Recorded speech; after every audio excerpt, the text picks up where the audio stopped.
Soyez le bienvenu au journal d'émergence d'Abidjan.net. Eh bien, ce que nous allons dire, si vous estimez que vous avez des propositions à faire, vous n'avez qu'à nous appeler au 01 08 02 31. Aujourd'hui, nous allons parler un peu de limogeage de M. Thierry Tano.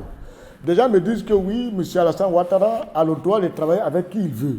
Il est élu chef de l'État, il crée un parti politique, il va travailler avec des gens qui sont membres du parti politique. Ça, je suis d'accord, c'est leur vision, ça c'est la vision du chef d'État. Mais ce que j'aimerais dire, c'est que le mandat du chef d'État qui est là actuellement a été conquis par trois grands partis, c'est-à-dire le RDR, le PDCI et puis l'UDPCI. Si on va mettre les deux grands partis qui ont conquis ce pouvoir-là. Donc, c'est la scène du chef d'État, c'est deux grands partis politiques qui ont envoyé ce pouvoir et puis lui, il gère. Donc, moi, je vais souhaiter que, quelles que soient les divergences, je pense qu'il faut éviter les démissions fracassantes.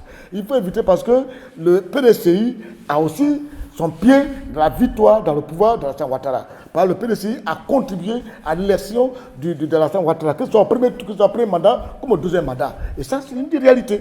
Ils sont partis ensemble en RADP au deuxième mandat. Au premier mandat, ils sont partis tous dispersés. Et puis après, au deuxième tour, ils ont eu leur fausse. Donc, c'est un mandat qui appartient à eux tous.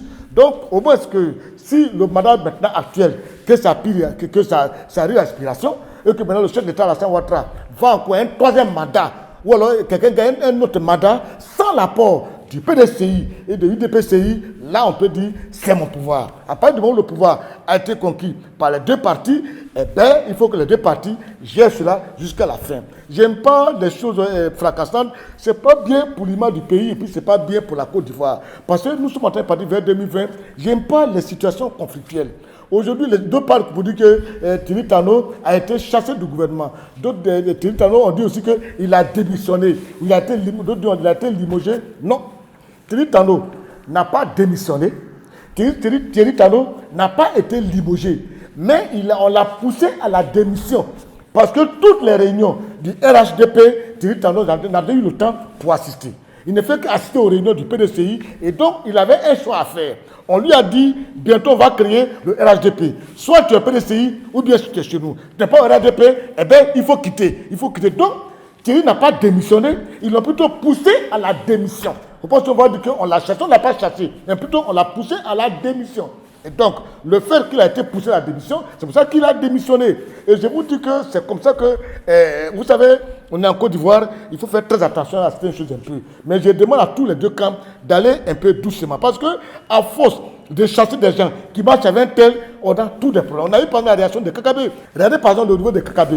Lorsque Bédié a été chassé par exemple par Guéhi Robert. Mais des jeunes gens comme Kakabé, comme le jeune là, comme ces gens, lui ou bien quoi, Ampirus, c'est son nom que je connais, Ampirus. Voilà deux jeunes gens, c'est-à-dire pendant que les cas du PDCI s'est caché, ont mis les partis dehors pour dire non, ils vont lutter pour le retour de Bédié. Donc moi je pense que ces deux jeunes gens-là, que ce soit ce qu'ils font, Bédié doit mettre bas la terre, au lieu de chaque fois les chasser du pouvoir, c'est pas bien. C'est comme Michel Kofi Benoît. Michel Kofi Benoît, mais c'est des personnes qui ont vraiment lutté pour l'avènement de Bédié au pouvoir. Ces gens qui ont assez lutté pour le PDCI, ils faisaient partie du PDCI rénovateur. Mais quand Guéni est parti, Michel Kofi Benoît, il est resté. Mais qu'est-ce qu'il a eu du PDCI? Il a rien fait du PDCI aujourd'hui, il est vice-gouverneur. Lui aussi, on l'a chassé du PDCI. Pourquoi? Parce qu'il a dit simplement que le RDR et le PDCI se rapprochent. Pourquoi tous ceux qui parlent doucement, vous êtes toujours à les radier? C'est pas tout bien.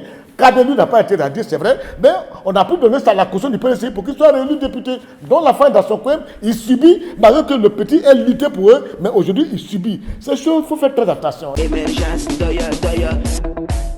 Les élections qui vont se passer au niveau de Bassam et puis de Port-Boué, je vous dis que c'est des élections qui vont avoir vraiment, c'est-à-dire la bataille PDCI RADP va se faire au niveau de Bassam et puis au niveau de Port-Boué. Au niveau de Port-Boué, je vous dis sincèrement, la dernière fois je vous ai dit, quand vous voyez la commune comme Abobo qui a fait le choix d'Amen Bakayoko, eh bien c'est une commune qui a décidé de prendre des gens capables de leur apporter quelque chose.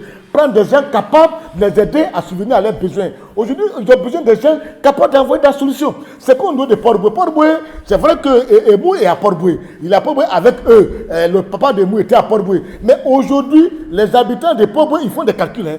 Ils cherchent des gens capables d'apporter des solutions à leurs problèmes. Quand ils calculent, ils regardent, ils mettent Emou ici, ils mettent Sielou Fana ici, mais ils constatent que dans les réalisations, dans des portes de solutions à des gens, mais Sielou Fana a apporté beaucoup au niveau des ports. Ça, il faut dire, quand on parle des permis de conduire, quand on parle des kits scolaires, quand on parle aussi des quartiers comptés électrifiés, et on a donné un peu d'eau, ça aussi c'est vrai. Donc la population est en train de jauger aujourd'hui entre celui qui apporte la solution, c'est-à-dire ceux qui ont un peu les moyens, qui viennent aider les gens, et ceux qui viennent des idéologies. C'est pour vous dire qu'aujourd'hui, au niveau des mairies, les gens n'ont plus besoin des gens d'idéologie, mais des gens qui apportent des solutions à leurs problèmes. Et c'est un problème réel qui va se passer aujourd'hui.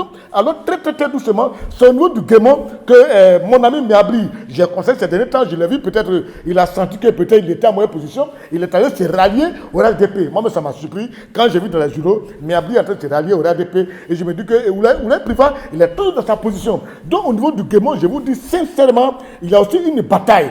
Mais Miabri est un peu défavorisé par rapport à Oulay Priva. Donc, celui qui en avance là-bas, c'est Oulay Priva. C'est pour dire qu'on va à ces élections avec des gens capables de venir en aide aux gens et non pas des gens qui viennent avec des idéologies. À bon entendeur, à la prochaine.